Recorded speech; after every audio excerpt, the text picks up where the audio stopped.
రాష్ట్ర ప్రభుత్వం 19 మంది ఐఏఎస్ అధికారులను బదిలీ చేసింది. పురపాలక శాఖ ప్రత్యేక ప్రధాన కార్యదర్శి శ్రీలక్ష్మి, ఎక్సైజ్ శాఖ ప్రత్యేక ప్రధాన కార్యదర్శి రజత్ భార్గవ, పాఠశాల విద్యాశాఖ ముఖ్య కార్యదర్శి ప్రవీణ్ ప్రకాష్, సెర్ప్ సీఈఓ మురళీధర్ రెడ్డికి పోస్టింగ్లు ఇవ్వని ప్రభుత్వం జీఏడీకి రిపోర్ట్ చేయాలని ఆదేశించింది.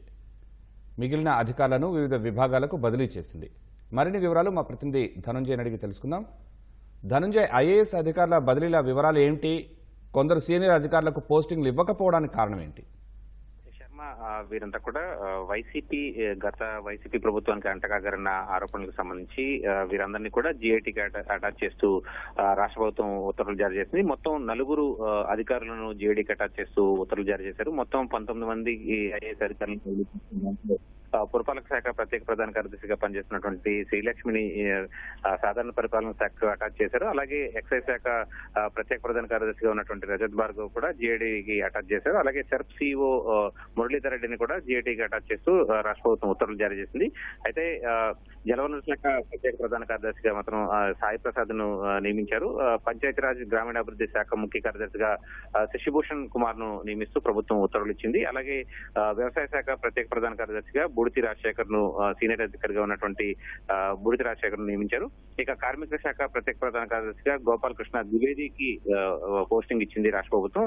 పురపాలక శాఖ ప్రత్యేక ప్రధాన కార్యదర్శిగా ప్రస్తుతం గవర్నర్ కార్యదర్శిగా ఉన్నటువంటి అనిల్ కుమార్ సింఘాల్ ను నియమించారు. ఇక పౌర సరఫరాల శాఖ కమిషనర్ గా సిద్ధార్థ జైన్ నియమించారు.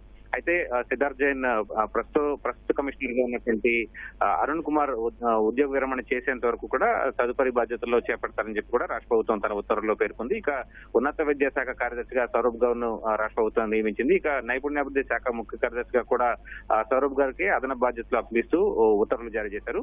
ఇక పాఠశాల విద్యాశాఖ కార్యదర్శిగా కోన శశిధర్ ని ప్రభుత్వం నియమించింది. ఇక ఐటీ అండ్ కమ్యూనికేషన్ తో పాటు ఆర్టీజీఎస్ కార్యదర్శిగా కూడా కోన శశిధర్ కు పూర్తి అదనపు బాధ్యతలు అప్పగించారు. ఈ తదుపరి ఉత్తర్వులు వెలువరేంత వరకు కూడా ఈ అదనపు బాధ్యతల్లో కొనసాగాలని చెప్పి ప్రభుత్వం ఈ ఉత్తర్వుల్లో పేర్కొంది.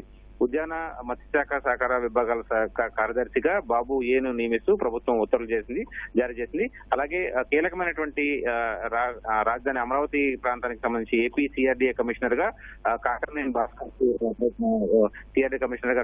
భాస్కర్ ను నియమిస్తూ ప్రభుత్వం ఈ ఉత్తర్వులు ఇచ్చింది.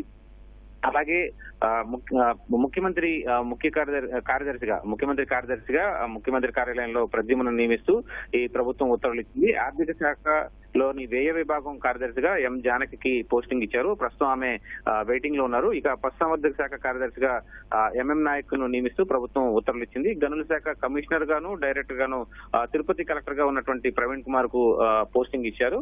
అయితే ప్రస్తుతం అక్కడ తిరుపతి జాయింట్ కలెక్టర్ కే తిరుపతి కలెక్టర్ గా అదనపు బాధ్యతలు చేపట్టాలని చెప్పి కూడా ప్రభుత్వం ఆ ఉత్తర్వుల్లో పేర్కొంది. ఇక ఏపీఎండీసీ ఎండీగా ప్రవీణ్ కుమార్ కు పూర్తి అదనపు బాధ్యతలు కూడా అప్పగించారు.